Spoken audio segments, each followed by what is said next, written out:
Goeie. Laatst goed er een in het werken worden. Ik weet niet eens meer waar dat wie, maar dat wie omdat er kikkers zitten. Het maakt hele speciale kikkers west ha, maar liek ik goed als er wat van het kwijkje de geword opredden worden koe, wie mij dat eigenlijk wel best. In de maaitijd zitten al die sletten dags weer smoorvol drill kikkers zat. Gewoon bekend spuit er raak wordt van dat die kikkers baas wieren. Het zit in dezelfde richting als vleermoezen en Noorse vrotmoezen. We hier toch dat soks nog zal linken de wij wel efter helle wie, maar dat is blijkbaar net zo. Wilt de dag is dat de bevolking het wurg zei dat we eigenlijk nog net roomse als de paus wezen moeten in de bescherming van flora en fauna. Een beetje weerom naar het makkelijker te handhaven in heel beleid.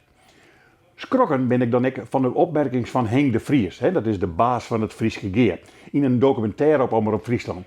Hij vond dat agrarisch natuurbeheer wel een soort goedien had van de natuur, maar hij vindt dat de provincie te min docht om de onkepien, meidjen en financieren van nieuwe natuur.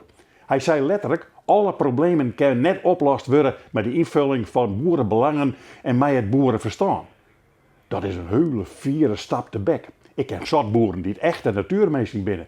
Dat zijn zelfs gewoon die het vee verkocht hebben en in een gebied natuurlijk beheren. We hebben anders de moeilijk constant vol met historisch besef. Nou, weet dan wel dat de boeren hier altijd rijden aan mijn natuur. Ze maken er gebruik van, maar ze passen er ook op. Hier min of meer het beheer over alles wat er om haar heen waakste en vleeg.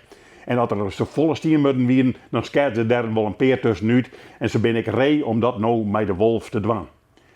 Het Frieske Geer zou beter een keer goed hartje kennen naar de boeren die het om haar heen wijden om de natuurgebieden. Want die gebieden die zouden aardig beter worden en minder kostje als er wat meer met boerenverstand naar schoon waren.